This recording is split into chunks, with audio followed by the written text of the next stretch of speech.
In this video, I want to talk a little bit about how much ATP we get from breaking down one glucose molecule. If we're going to break down a glucose molecule, how much ATP will we get, or how much energy will we get? If we break down one glucose molecule, we're going to start off with glycolysis. And if you recall, glycolysis breaks glucose down into three different, and we get three different products. We break the actual glucose, the 6-carbon molecule, into two 3-carbon pyruvates. We also net 2 ATP. We invest 2, we make 4, so it's a net of 2 ATP. And we make 2 NADHs for every 1 glucose, because we get 1 NADH from each glyceraldehyde 3-phosphate, but since there are 2 of them, we make 2 NADHs. If any of that is unclear, go back and watch the glycolysis videos. Now, NADH and ATP are basically valued at a particular amount of energy. This pyruvate, though, can be further broken down. So pyruvate, where does pyruvate go? Assuming an oxidative or if an oxygen-rich environment, right? If we have oxygen available, it'll go through aerobic respiration. So this is if there's oxygen available, pyruvate will go to the pyruvate dehydrogenase complex to prepare for the Krebs cycle. Now, each pyruvate in the pyruvate dehydrogenase complex is converted to an acetyl-CoA. So 1 pyruvate turns into 1 acetyl-CoA. And in that reaction, we create 1 NADH. So how many would we get for each glucose? Well, if we have, for each pyruvate, we're getting 1, there are 2 pyruvates that are coming from 1 glucose molecule. So we would just double those numbers. We get 2 acetyl-CoAs and 2 NADHs from the pyruvate dehydrogenase complex. Now, what happens now? This NADH, right, or these NADHs here, are valued, right? They have a particular energy value. This acetyl-CoA can go through the Krebs cycle, so it can be further broken down. So these acetyl-CoAs go to the Krebs cycle. For each acetyl-CoA, we create a given number of NADHs, FADH2s, and a GTP. If you recall, there's one step in which we create a GTP. So for each acetyl-CoA that goes through the Krebs cycle, we get 1 GTP. There's also only 1 reaction that creates an FADH2. How many reactions that are actually within the Krebs cycle create NADH? There are actually 3 of them. So that's for each acetyl-CoA that goes through the Krebs cycle. But what about for each glucose? Well, again, if each glucose broke down into 2 pyruvates, and those 2 pyruvates, each one gives you 1 acetyl-CoAs, that means you have 2 acetyl-CoAs. So 2 acetyl-CoAs, you would just double all these numbers. For each glucose, you would get 6 NADHs from the Krebs cycle, 2 FADH2s, and 2 GTPs.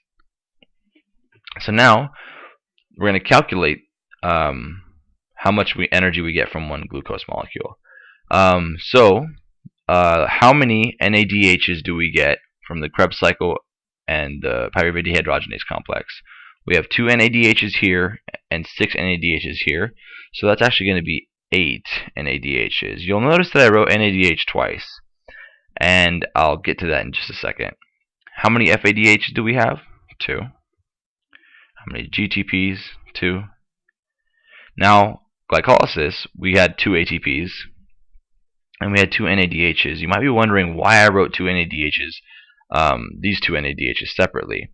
And this is very, very important, because glycolysis occurs in the cytosol, while these 2 pathways both occur in the mitochondrial matrix. Okay, now when these NADHs are created in the mitochondrial matrix, they can go straight to the electron transport chain, which happens along the inner membrane of the mitochondria. If I drew it out like this, right? The ETC is along this membrane, okay? The electron transport chain, which we'll talk about in the future videos. But any of the NADHs that are made in here, in the mitochondrial matrix, they can go straight to the electron transport chain because the membrane is right there. But NADHs that are made out in the cell, in the cytosol, I drew that really, really big, mitochondrion. But if these NADHs, right, are made in the cytoplasm of the cytosol, so these NADHs, when they're made, these NADHs cannot cross these membranes. Okay, they cannot cross and get into the mitochondrial membrane. So the way they get into the way they get their value into the mitochondria is they have to go in through a shuttle mechanism. So there are actually 2 different shuttle mechanisms. So I'll explain that in a further video actually. But for now, let's just do the energy calculation. So all these NADHs that were made in the PDH or the Krebs cycle, they're going to be worth 2.5 ATP. Okay, so 2.5 ATP. These FADH2s, each is going to be worth 1.5 ATP. GTPs are going to be worth 1 ATP. And ATPs, of course, are worth 1 ATP. These NADHs from glycolysis, okay, let me actually write that here so I can note that. So these are coming from glycolysis, and these are coming from the pyruvate dehydrogenase complex and the Krebs cycle. These ones from glycolysis, they can be worth 2.5 or 1.5, depending on which shuttle mechanism they enter the mitochondria by. Okay. So this OR here, this OR is, I'll write over here, based on which shuttle mechanism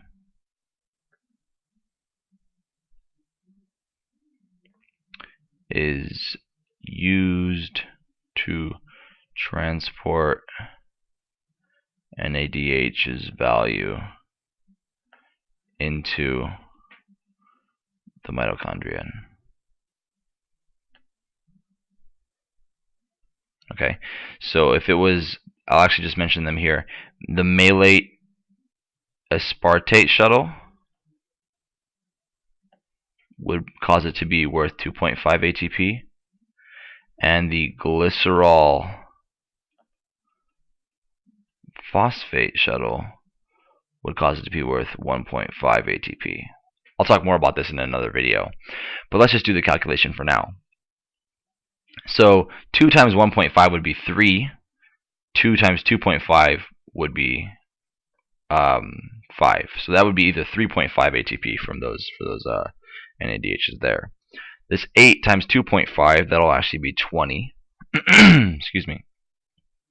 These two FADH2s, each one's worth 1.5, so that's 3 ATP.